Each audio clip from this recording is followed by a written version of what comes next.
Have you ever wondered what really truly separates the rich from everybody else? I mean, it's not just the size of their bank account. According to T. Harv Eker, it's all about their mindset. So in this explainer, we're going to unpack the 17 wealth files from his classic book. These are the core beliefs that really make all the difference. Let's dive right in. Okay, so it all boils down to this one fundamental difference. On one hand, wealthy people believe, I create my life, period. They're in the driver's seat. They take full responsibility for the outcomes. On the other hand, a poor mindset believes, life happens to me. You see the difference? That's the victim mentality, always blaming something or someone else. You just can't build wealth if you don't truly believe you're the one drawing the blueprints for your own life. So how do we actually make that shift? Well, Eker calls these different mindsets wealth files. The best way to think about them is like mental software. To build wealth, we literally need to uninstall the old limiting beliefs that are holding us back and install these 17 new ones. This is the operating system for a millionaire mind. Our journey here really starts from the inside out. This first batch of files is all about your internal world. You know, how you see yourself, how you see your problems, and what you believe your potential is.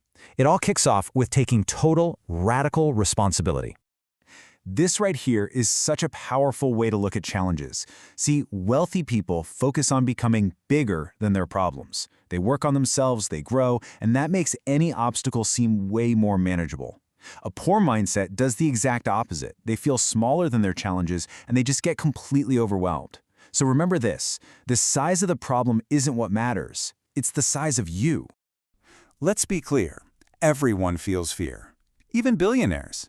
The big difference isn't the absence of fear, it's the presence of action. Wealthy people feel the fear, and they act anyway, in spite of it. A poor mindset lets that same fear paralyze them. They wait for it to just magically disappear. But guess what?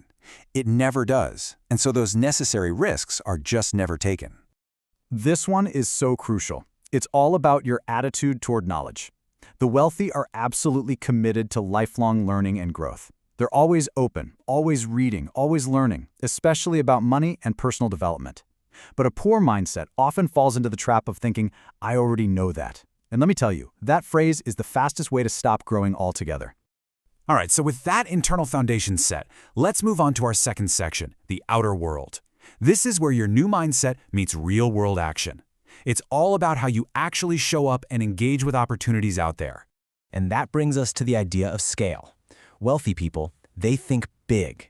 They aim to impact thousands or, hey, even millions of lives. They see a world full of abundance and opportunity.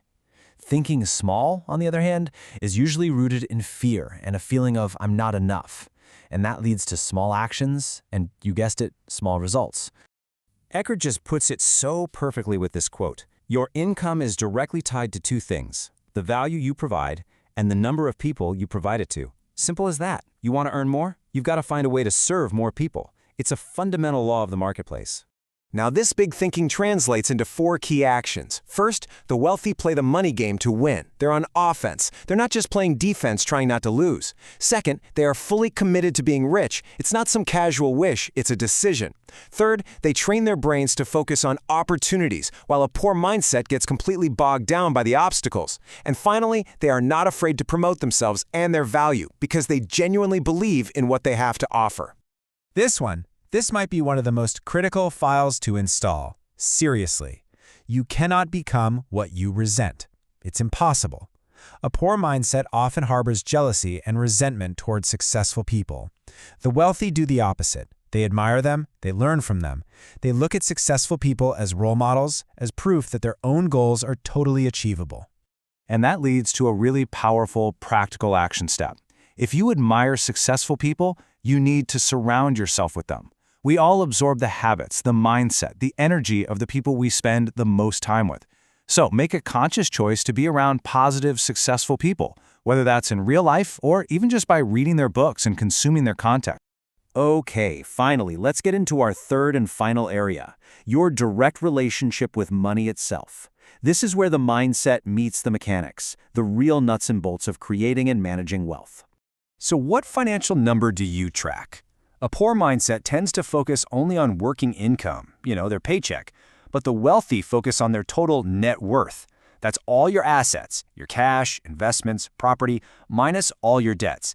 True financial freedom is built on growing your net worth, not just your salary. And this is the ultimate financial goal right here. Working hard for your money means you're stuck trading your limited time for income. But making your money work hard for you through things like investments and business systems, that detaches your income from your time. And that is the key to real, lasting freedom. Anchor makes this super practical with a simple money management system. Now, take a look at the Fun and Donations accounts. The Fun account is actually crucial because it helps you build a positive, rewarding relationship with managing your money. And the Donations account, that reinforces a powerful mindset of abundance and generosity. All right, let's wrap up with 3 final quick-fire money mindsets. First, aim to get paid for results, not for your time. That's how you escape the salary trap. Second, become an excellent receiver. Be open, be grateful, say thank you for all the money that comes your way. And finally, ditch that either-or scarcity mindset. You really can have both. You can be rich and happy, you can be successful and a good person. So, what does this all add up to? Well, these 17 wealth files, they aren't just a random collection of tips. They are a complete blueprint for a new financial life. It's a whole new way of thinking, a new way of acting, and ultimately, a new way of being. Because at the end of the day, this whole journey is less about what you're getting and so much more about who you are becoming. By adopting these files, you start to transform into a person who takes full responsibility, who acts in spite of fear, and who becomes a true master of their own finances. And that brings us to the most important question of all. This isn't just interesting theory, it's a call to action. Looking at all these files we've covered, which one really jumps out at you right now? What's the one thing you can put into practice, starting today? In other words, which wealth file will you install?